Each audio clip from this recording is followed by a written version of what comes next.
Olá, começa agora o Em Pauta. Neste programa nós vamos tratar sobre a conjuntura de políticas culturais no Brasil e América Latina, com Alexandre Santini, que é gestor cultural e diretor do Teatro Popular Oscar Niemeyer em Niterói, que veio para a calorada do DCE aqui da Fevale. É isso aí. Tudo bem, Alexandre? Tudo bem, obrigado. É um prazer aí estar aqui na Fevale, aqui no Novo Hamburgo, poder estar participando da calorada e também poder bater esse papo aqui. Alexandre, fala pra gente, assim, então, qual é a conjuntura, né, os principais avanços, né, nos últimos anos das políticas culturais no Brasil, mas eu vejo que, principalmente nos 2 últimos anos, houve um retrocesso.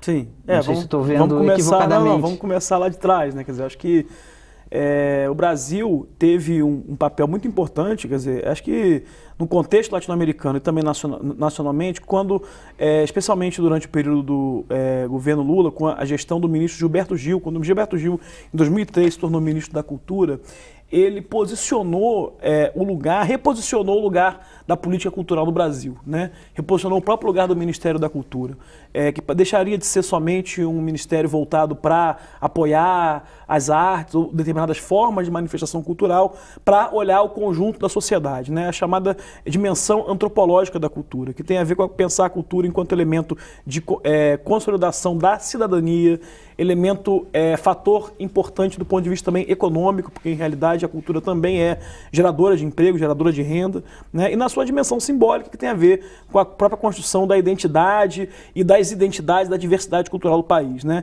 Esse conceito de política cultural, ele não só definiu uma forma de atuar na política pública de cultura a partir do Estado, como ele definiu o próprio conceito, ajudou a definir o próprio conceito de política cultural, inclusive na academia, inclusive nas definições, nos tratados internacionais, né? O Brasil foi não só signatário, como foi formulador da Convenção Mundial da Diversidade Cultural da Unesco, que surge em 2004 com grande protagonismo do Brasil no processo de implementação. E evidentemente que esse processo influenciou, e não foi só na cultura, mas na cultura aconteceu, influenciou o panorama latino-americano, que também a América Latina vivia um contexto, né, de governos progressistas, de governos que também tinham uma maior sensibilidade social, e o modelo das políticas culturais do Brasil, no todo ou em parte, ele foi tomado como referência e influenciou em muitos aspectos as políticas também dos demais países latino-americanos. E é evidente que nos últimos 2 anos o que está acontecendo no Brasil também não é isolado, né? O que está acontecendo no Brasil também tem a ver com um panorama latino-americano também de uma onda conservadora, de uma onda também de restrição de direitos, de restrição de processos democráticos. Então, nesse sentido, obviamente que, em geral, todas as políticas de democratização, de distribuição de renda, de acesso ao Estado são penalizadas nesse processo, né? Que, como eu falei, é um panorama que acontece no Brasil, mas também se repete no todo ou em parte nos países latino-americanos, mas fundamentalmente a política cultural evidentemente fica penalizada também, há um retrocesso, não só no Brasil, no que tange também a essa dimensão importante, né, que o Brasil e a América Latina ocuparam no panorama das políticas culturais, porque nós sempre fomos países importadores de modelos de políticas culturais, né, não só, mas também na área da cultura, né? E de repente nos últimos 10, 15 anos passamos a ser exportadores de referência para o mundo em termos dessas políticas, e hoje infelizmente estamos numa situação, embora continuemos como referência pelo histórico, mas perdemos esse protagonismo e essa capacidade de iniciativa. Na efetividade, né, das políticas. E isso eu queria te perguntar, assim, foram mais ou menos uma década de governos de esquerda, né, em muitos países aqui da América Latina. Isso. Né, e teve essa questão da política cultural. Não houve tempo, então, de sedimentar essa cultura, porque o que nós vemos hoje parece que não foi suficiente, esse lastro de 10 anos construído, não foi suficiente para segurar esse momento em que as perdas de direitos acontecem tão facilmente.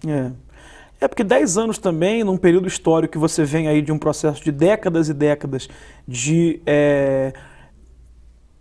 falta de ampliação de direitos, de concentração de renda, concentração de riqueza, uma visão orientada mais pela perspectiva do mercado, né? O histórico nosso é esse, não só no Brasil, como também no continente.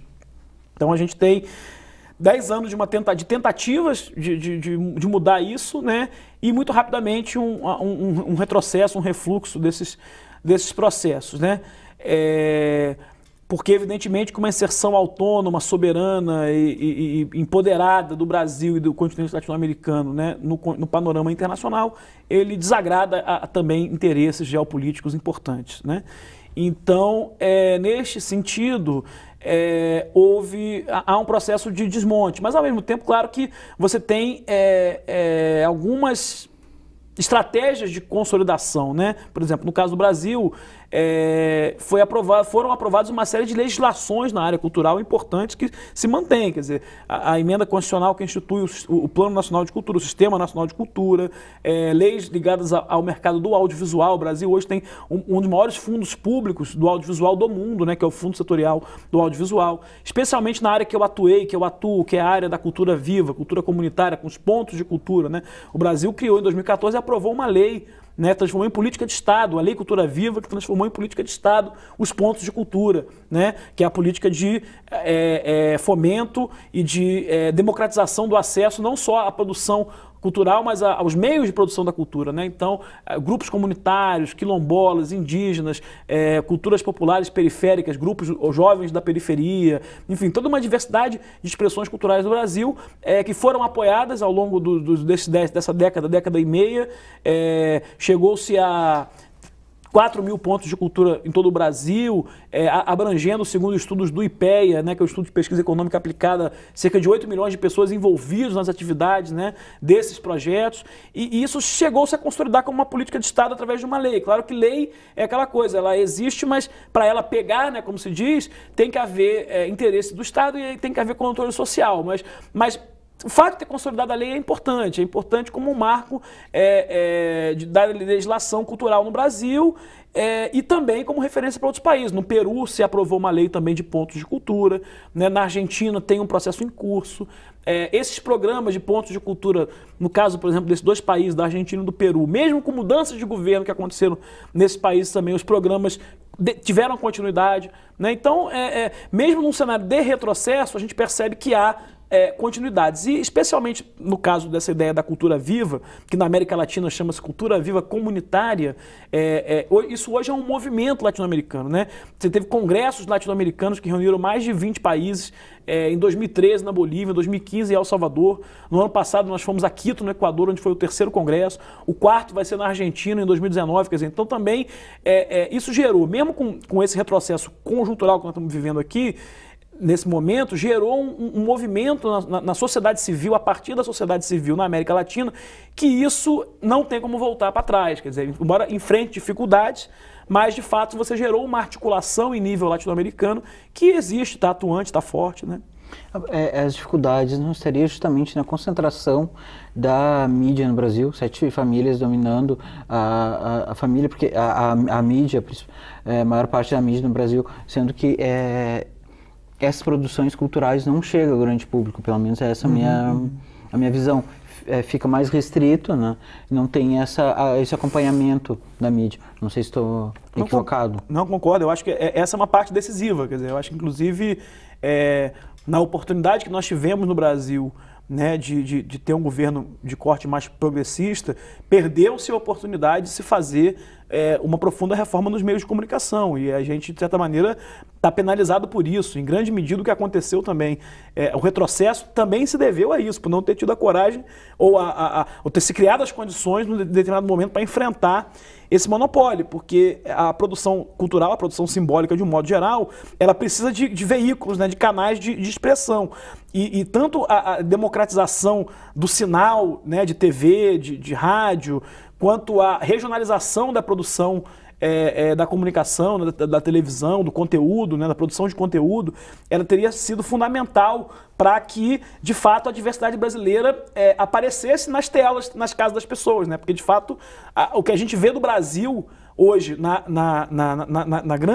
nos grandes meios de comunicação é o Brasil que eles querem que a gente veja, e não, de fato, o Brasil como ele é e como ele se produz. É uma cultura pasteurizada, não uma cultura viva, comunitária, como tu citou antes. Exato. Mesmo quando aparece, né, o Brasil aparece de forma estereotipada. Você vê na novela o cara fazendo um sotaque nordestino, mas não é um artista nordestino, né? É um ator imitando o jeito de falar, né? Ou mesmo quando fazem alguma coisa sobre a cultura aqui do Sul, quer dizer, é muito mais, às vezes, um estereótipo, é muito mais, às vezes, uma visão de fora daquela cultura que trata de forma exótica, né? E não de forma exatamente como que seria se fosse alguém que vem daquela formação cultural e que apresentasse aquilo através de um conteúdo simbólico. E tu consegue né? identificar exatamente por que essa resistência de valorizar, né, a cultura local, né, e em vez de fazer esse processo de estereotipação, de pasteurização?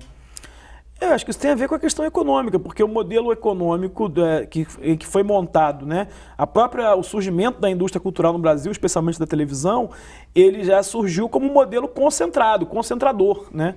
Então ele chamam redes, né, mas na verdade são grandes conglomerados que reproduzem aquele sinal e que estabelecem as suas franquias, né, nos estados, nas regiões, para a manutenção de um determinado interesse econômico, que é o que prevalece. Então, se prevalece a concentração porque é um interesse econômico que beneficie determinados setores. Por isso que são 6, 7 famílias que controlam praticamente todos os meios de comunicação. Propriedade cruzada, que é uma coisa que a lei de meios na Argentina, por exemplo, determinou que fosse um processo de você... Porque o que é a propriedade cruzada? É o cara ter o jornal, o rádio, o canal de televisão, quer dizer, um só ente, uma família, um grupo de sociedade e tal, detém todos aqueles meios. Então, você tem, nos Estados Unidos, por exemplo, não tem isso.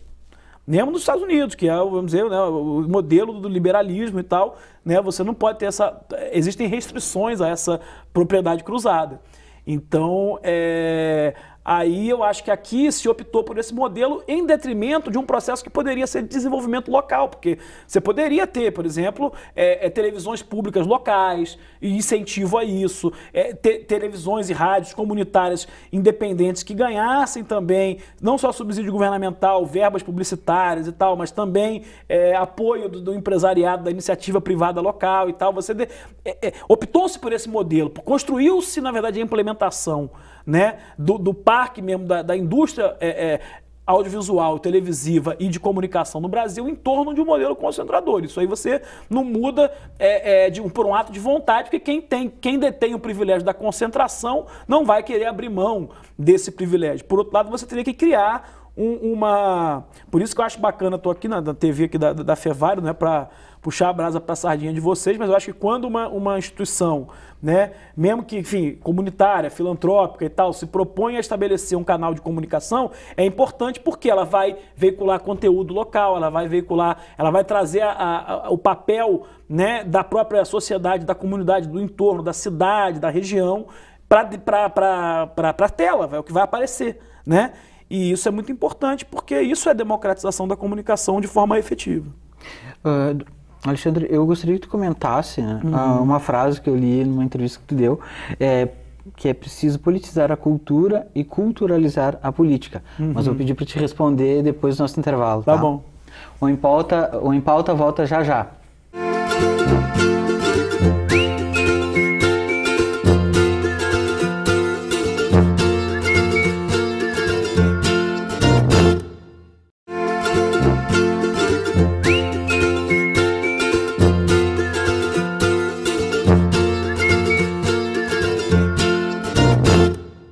Voltamos com o Em Pauta.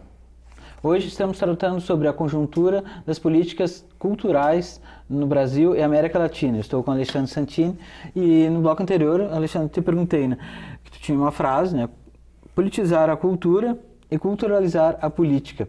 Por favor, fale mais sobre esta frase que tu deu em uma entrevista. Porque acho que a gente política e cultura são duas palavras, eu brinco, costumo dizer, são palavras ônibus, né? Porque elas querem dizer muita coisa. Cada um, ao abordar, quando você fala sobre política, quando você fala sobre cultura, você precisa dizer sobre o que você está falando, você precisa definir, né, sobre o que você está falando. E quando você fala de política cultural, quando você junta as duas, mais ainda, porque aí é um outro conceito que tem a ver, né, com as duas dimensões, né, e que você precisa, na verdade, sempre... Tudo bem, eu estou falando de políticas culturais, mas o que mesmo que eu estou querendo dizer com isso? Quer dizer, acho que isso é uma...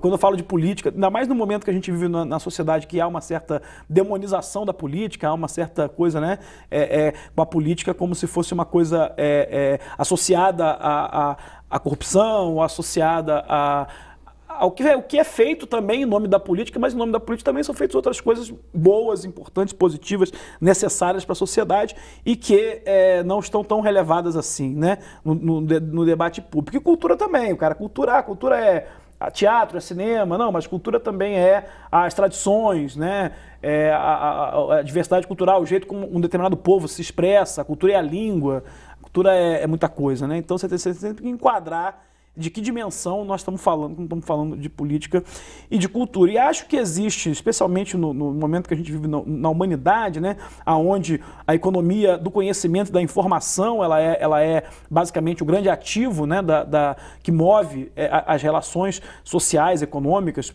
políticas e tal.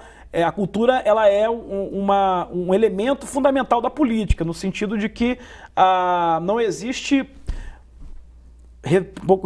atualizando a frase, quer dizer, não existe política sem cultura e não existe cultura fora da política, né? Então, de fato, você percebe que os movimentos hoje, as grandes transformações que a humanidade tem vivido, né, elas estão mediadas. Você veja, por exemplo, o que seria das revoltas que foram conhecidas como a Primavera Árabe, se não fosse a existência das redes sociais, por exemplo. Seria impossível pensar aquele movimento sem pensar que existe ao lado dele um processo de produção de conteúdo, de produção de narrativa, de produção de informação feita diretamente pelas pessoas, através de meios de comunicação comum, como o caso das redes sociais, né? Então isso tem a ver com a cultura, com o comportamento, com a forma, você vê que as questões identitárias hoje, a questão do feminismo, a questão racial, a questão de gênero, de orientação sexual e tal, tudo isso são dimensões cada vez mais importantes no debate público. Não tem mais como você falar de política ou de movimento, qualquer coisa, sem levar em consideração essas dimensões, né? E isso são dimensões culturais, porque o ser humano ele se define culturalmente, né? Ele se define pelo modo de falar, pelo modo de vestir, pelo comportamento, pelas opções que faz, né? E essas opções são totalmente mediadas pela relação que ele estabelece com o contexto cultural. Então, nesse sentido, esse contexto cultural ele é totalmente permeado pela política e, por outro lado, o contexto político está totalmente dentro de um contexto cultural, né? Pois é, agora tu falou do feminismo, né, dos movimentos sociais. Tu comentou, quer dizer, eu te perguntei, né, a questão ali dos 10 anos, né, se não houve tempo suficiente para sedimentar, né? Se não sedimentou, mas eu vejo que deixou plantada essa sementinha e agora isso está muito presente, né, porque os grupos todos, o feminismo, o movimento negro, quer dizer, ainda está mais atuante, né, e não está permitindo, os LGBTs, quer dizer, não está mais permitindo de que a sociedade discrimine impunemente, quer dizer, há uma reivindicação pelo respeito, pelo seu espaço. É isso ou eu estou equivocado? Não, você está correto. Eu acho que essas pautas e essas questões ganharam mais visibilidade, eu acho que por um lado também pela própria ação desses segmentos. Isso também não é uma coisa isolada, não é um caso só do Brasil, porque você percebe isso acontecendo também no mundo. Acho que o debate hoje, não existe condição de você fazer o debate. Qualquer debate da sociedade hoje, qualquer tema da sociedade hoje, sem levar em conta o recorte de gênero. Quer dizer, como que aquele debate tem a ver com a questão de gênero, qual é o lugar da mulher nesses espaços, qual é o lugar das diferentes identidades de gênero, né, que é a questão LGBT e tal, né, nesse processo. E isso é uma conquista desses setores que durante décadas lutaram por esse reconhecimento. No caso do Brasil, você tem o fato de que também nessa primeira década do século XXI, né, nesse ciclo mais progressista, essas questões se tornaram também pautas de uma agenda pública, de uma agenda governamental. Então você teve, por exemplo, as conferências, né, nacionais de cultura, de diversidade LGBT, conferência de mulheres, das políticas sociais, quer dizer, de comunicações. Então você teve um processo também de escuta da sociedade, né, de ampliação dos mecanismos de controle social, e isso fez com que esses grupos se organizassem mais, se encontrassem, se articulassem em rede. Então você tem hoje uma dimensão muito mais nacionalizada e até internacionalizada dessas organizações, como você não tinha anteriormente, há 10, 20 anos atrás não existia. Então eu acho que esses são avanços que, por mais que hajam retrocessos momentâneos, conjunturais, e que a gente esteja de fato vivendo um momento muito difícil do Brasil, do mundo, você tem também alguns avanços que se construíram nesse processo que também simplesmente você não acaba com tudo de uma vez, né? E as coisas se mantêm, se sustentam, inclusive como forma de resistir a esses retrocessos. Alexandre, quando a Anitta lançou ali o clipe Vai Malandra, houve todo um debate, né? Muitos defendendo ela, outros acusando, né? Inclusive grupos, né, feministas, né? E o que ficou em mim assim foi: o Brasil já consegue aceitar a sua própria cultura, ou a matriz, né, da cultura brasileira é pensada no eurocentrismo?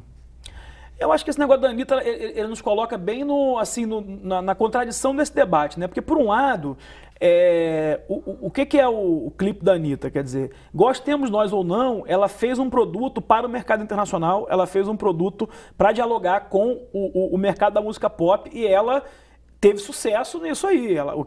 Ela fez esse negócio mirando, inclusive, já uma nova plataforma, né, que é o Spotify, quer dizer, então o lançamento do single ali por aquela plataforma, e ela ganhou com aquilo ali, quer dizer, todo um modelo de negócio em torno daquele produto ali, clipe, que envolvia o produtor, o arranjador, os artistas que ela colocou, uma parte da música era em inglês e tal, quer dizer, então ela fez uma coisa mirando o mercado, teve êxito, mas ao mesmo tempo ela faz isso como sendo uma menina da favela, trazendo esse imaginário da ideia da favela, do banho daquele fita isolante para se bronzear, trazendo uma série de elementos que são... Usando da sensualidade da mulher e tal. Aí a discussão se é objetificação, se não é. Eu acho que tem, obviamente, que tem a objetificação do corpo, mas ao mesmo tempo tem também um empoderamento do corpo, né, que acho que traz as duas coisas. É porque é difícil você tomar...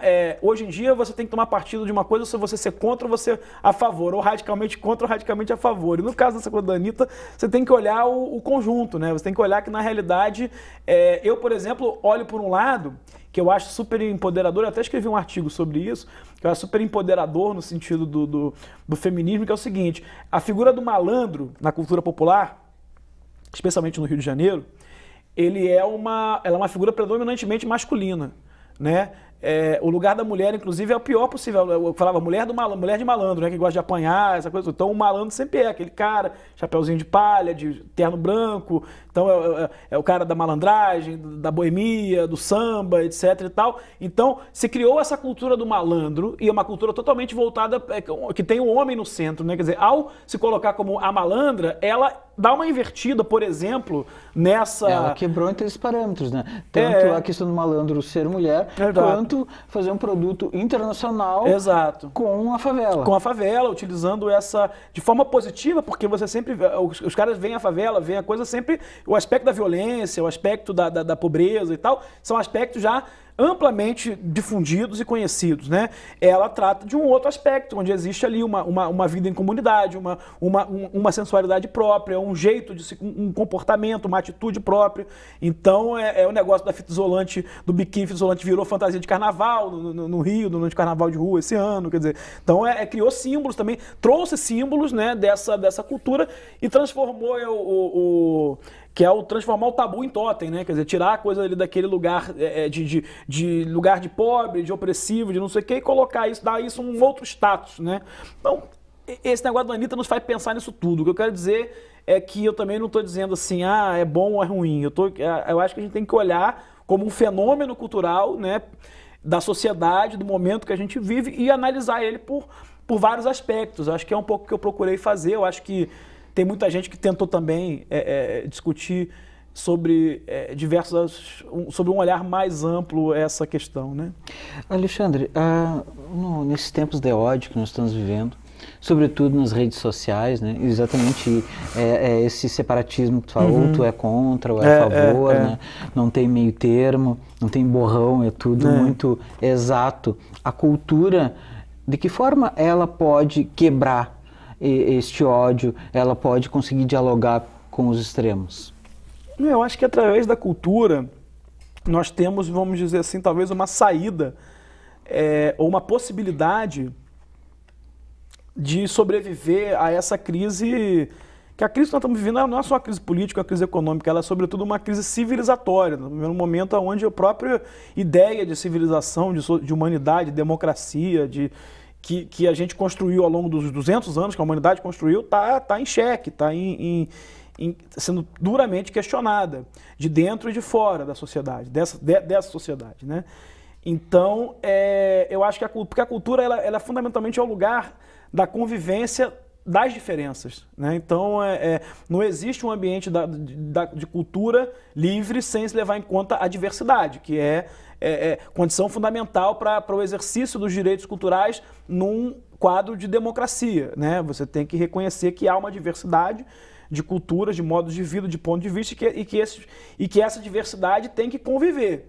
E o exercício de conviver com essas diferenças, como é que é? Aí você precisa de mediação da cultura, da educação, da política, de espaços de sociabilidade, né? Então, eu acho que eu diria que fora da cultura só nos resta a barbárie, né? Porque a cultura é a própria forma, o ambiente, né? Isso não quer dizer que a cultura necessariamente ela é boa ou é ruim, ela tem aspectos bons e aspectos ruins, mas você tem boas práticas culturais e práticas culturais nocivas, mas até a convivência dessas coisas num ambiente que se dê público, num ambiente de convivência e de poder aceitar a diferença, né? Não significa que eu vou concordar com a diferença, mas eu posso aceitar que ela exista e eu consigo conviver com ela, né?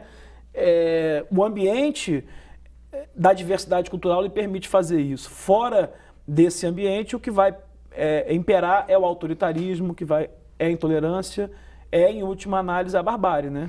Pois é, Alexandre, pelo que tu falou, assim, então a cultura é o cerne da civilização, né? Mas, vendo um artigo falando que uma pesquisa do Instituto Latino Barômetro do Chile, dos 18 países da América Latina, o Brasil é o último na questão da percepção da democracia. Apenas 18% percebiam a democracia vigente no Brasil, né? Perdendo inclusive para a Venezuela, que sempre se fala, ou Cuba, que sempre se fala em ditadura, né? Diante desse respeito pela cultura do outro, né? Mas todo essa desconfiança com a democracia, como se pode trabalhar a cultura nisso? Quer dizer, a cultura é aceita, é nesse sentido que eu quero dizer, a cultura do outro é aceita. Por exemplo, nós gaúchos conseguimos aceitar a cultura nordestina? É porque, como eu te falei, que a cultura ela pode ser boa ou ser ruim, eu acho que no Brasil se criou uma cultura nociva, que é uma cultura de desvalorização da política, de desqualificação da política. Eu acho que isso é um processo que não é novo. Eu acho que ele já tem mais de 20, 30 anos. Eu acho que, de certa forma, todos os espectros políticos contribuíram para isso de alguma forma, tanto a esquerda quanto a direita, né?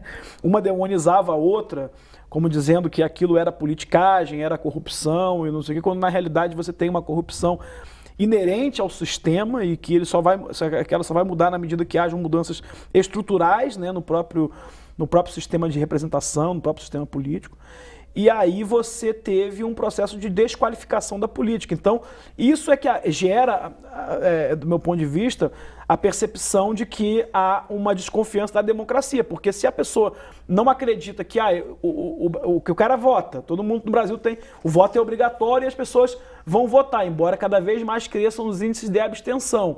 Os índices de abstenção nas eleições do Brasil, elas já estão se assemelhando aos índices de não votantes em países onde o voto não é obrigatório, quer dizer, porque o cara vai lá, não vota, mas aí vai lá, paga R$5 e aí não quer dizer...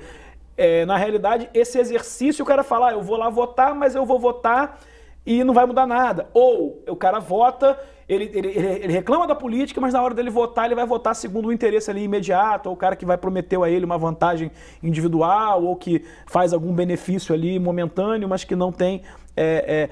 uma prática política que seja... não tem uma efetividade para o coletivo e para o país a longo prazo, isso. Exatamente, isso vai gerando um quadro em que as pessoas passam a ter uma desconfiança na democracia, nas instituições e coisas, só que ao mesmo tempo elas estão fragilizando essas democracias e as instituições e elas mesmas estão incorrendo naqueles pecados que elas dizem apontar no outro, né? Porque se você faz qualquer exercício de política, mesmo que seja o seu voto, visando um benefício individual ou um pequeno a favor, ou um emprego, ou uma coisa assim, você está, na verdade, corroborando para um sistema que está se corrompendo a partir da ação de indivíduos, porque o sistema também não se corrompe sozinho. Sim, precisa, quer dizer, ele é o reflexo do seu povo. Né? Exato. Alexandre, nosso tempo já se esgotou, tem mais questões para abordar contigo, muito obrigado por participar. Eu que agradeço também e daqui a pouco estaremos aí à disposição. Ok, obrigado, Alexandre. Valeu. O Em Pauta fica por aqui, até o próximo programa.